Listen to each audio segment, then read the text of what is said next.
Hello and welcome to Pro Trader Strategy for Friday, October the 30th, the last day, well, the last trading day of October. We're going to head into November. Times are going to be shifting, adding another hour to 2020. Great reason to get rid of daylight savings. Anyway, let's move on with the economic data.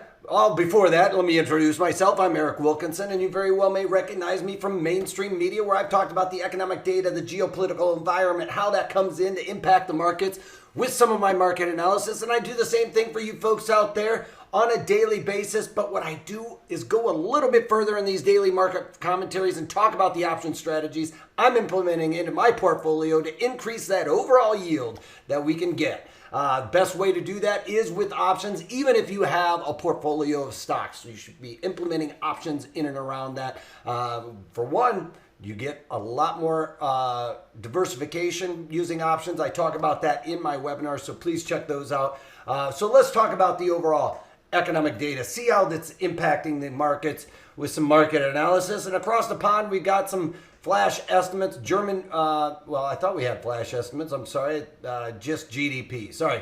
Well, let's start out with Germany retail sales coming in lower than expected, much lower than expected, negative 2.2%, expected to be a negative 0.6%, and they revised last month's number down just slightly. Preliminary CPI out of France coming in at negative 0.1%, expected to be unchanged. We also got the Spanish flash GDP, 16.7, expected to be 13.5. Revision to last month's number up slightly as well. We got the German preliminary GDP coming in at 8.2%, expected to be 7.3%. And Italian preliminary GDP, 16.1. And then we also got the European CPI, Consumer Price Index, flash estimates at negative 0.3, in line with expectations there. Preliminary flash GDP for the broader European region coming in at 12.2, expected to be 9.5. So basically seeing a continuation of what we saw with our GDP numbers really ramping up. That is something that the Fed governors are going to be looking at, not necessarily ours for the overseas ones, but basically the monetary policy will be determined based on that, partially anyway.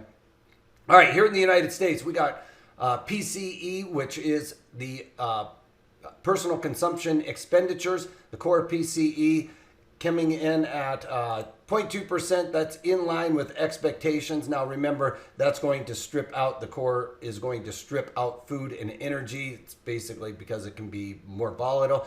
And personal spending coming in at 1.4%, expected to be 1%, so better than expected on that front. Personal income, better than expected at 0.9%, expected to be 0.3%. And really knocking it out of the park is Chicago PMI, coming in at 61.1, expected to be 58.2, although it is slightly lower than last month's reading of 62.4, no revisions there. University of Michigan Consumer Sentiment, 81.8. So a little bit better than that front as well. All right, let's talk about crude oil. It's coming off again today by about 68 cents, down 68 cents, trading around 35. I talked about this. I think it's going to go to 33 before we see a stop here. And I've even heard people talking about the mid 20s. So this line in sand here on the 23 Fibonacci, some people are calling out if we start breaking down much further. Chevron, one of the few oil companies that have come out with better than expected earnings. ExxonMobil really fell flat. Gold futures moving higher today by about $12, as you can see here, finding a bit of a bottom. And I think we're going to see it start to move higher. Now, we've seen some weakness because there is no stimulus package around the corner, or at least it doesn't look like it's anytime soon, maybe after the election, but that's really hurting people at this point. And that's also going to hurt gold if there is no stimulus, because remember, if there's stimulus, that's going to weaken the dollar and it will cause gold to move higher. Bonds coming off again today, and we continue to see this lower lows, lower highs, and we are looking to break down below 72, which that is going to be a little bit of a struggle, I think. But hey, the market is sometimes can be irrational longer than you can stay solvent, and it seems like interest rates are wanting to move higher here, and that's probably based a little bit in part on some of these GDP numbers, and that is one of the gauges that the Fed is going to keep an eye on.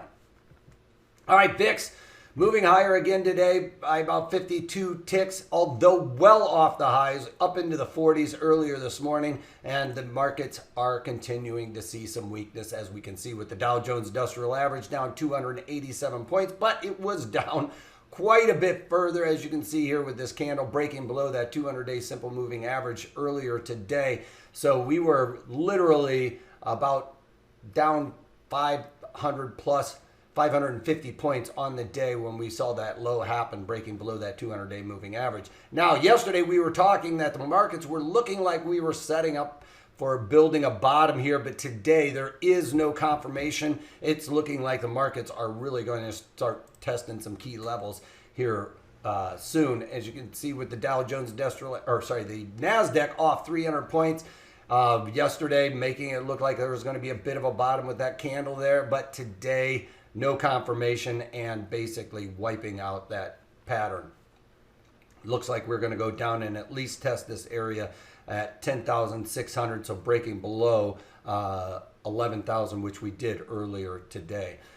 Then we move on to the E-mini S&Ps, down 48 points, and again back down to the point of control where the volume or the time node is, and finding a little bit of support here at this Fibonacci, right, which is 3250, right there where we are right now, slightly below it maybe, but I've talked about this, that Fibonacci I think is not going to act as much as a support as the point of control is right there, and that's going to kind of bleed that out a little bit.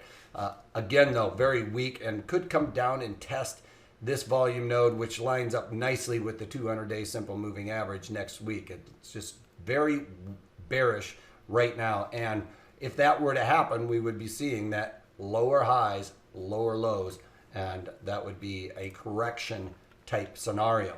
All right, we are finding a little bit of strength here. See, off the open market just really slammed down, flushed out just about anybody who was long, testing the overnight low area. Didn't quite get there, getting more of a rebound, but I think we're probably going to see some weakness into the close, as there is a lot of uncertainty out there in and around the markets. All right, so let's talk about some earnings trades that I had done. All right, Google, I kind of messed up and didn't really follow my guidelines, my own guidelines for setting up an earnings trade. I accidentally went into the November. I usually use those weeklies that are going to expire today or on a Friday, and kind of messed up there because I wanted that really massive theta, like I'll talk about what happened with Amazon. And with Google, I got the directionality right to the upside. I picked the wrong month, so didn't get out of it quite as good as what I did with Amazon. And what we can see here with Google, I went into the November, sold the 1,300 puts in there for $5.55. I bought those back this morning for, what was it? I bought them back this morning for $1.75. Still made money on it.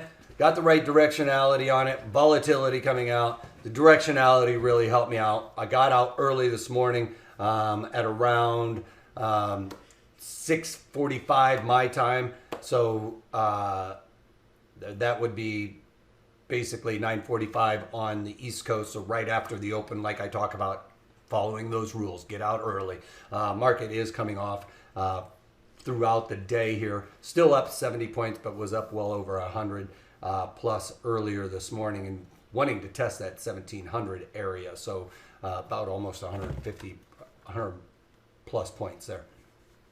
All right, and then on to Amazon. This one I actually picked the right month, thankfully. It went into the October, and I had sold the 2,950 puts in there for $4.90.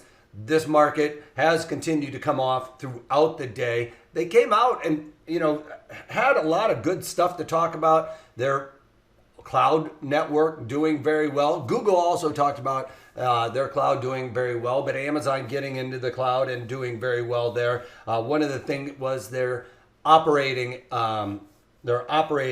expenses were a lot higher than what the street was expecting. So that was one of the things that they got punished on. And another thing that they were putting money into was the cloud network.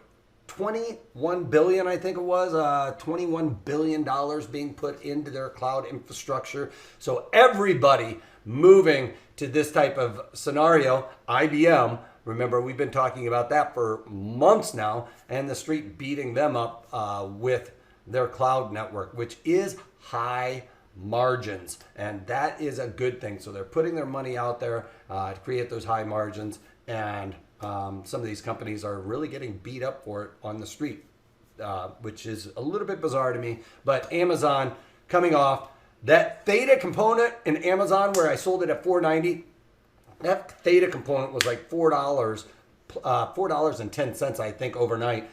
So you can see with the theta component, the volatility crush that was coming out of there, it was up in, I think it came out about 10 percentage points. So, you know, another dollar there. Well, obviously, the downward move here, the deltas were offset completely by the theta and the volatility crush that we got there. So that helps me with that trade going forward. Now, had I done that in the November with Amazon directionality wrong, I probably would not have been anywhere close to that type of profit on a trade like this. So a bit of a gaffe over there in Google, but directionality helped me out there. Here, doing everything right, directionality being in my face, so missing on the directional move there, but because I set it up correctly, I was able to get out for a nice profit in Amazon. All right, so that's about it.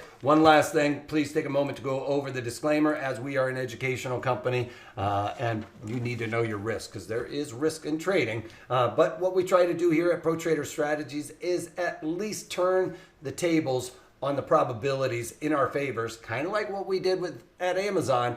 Directionality wrong, but we set it up appropriately according to my guidelines, and that was what really was the catalyst to being able to make money there. All right, so that's all I got for you guys. Have a great weekend. Stay safe during Halloween, and if you can't take that, take it easy.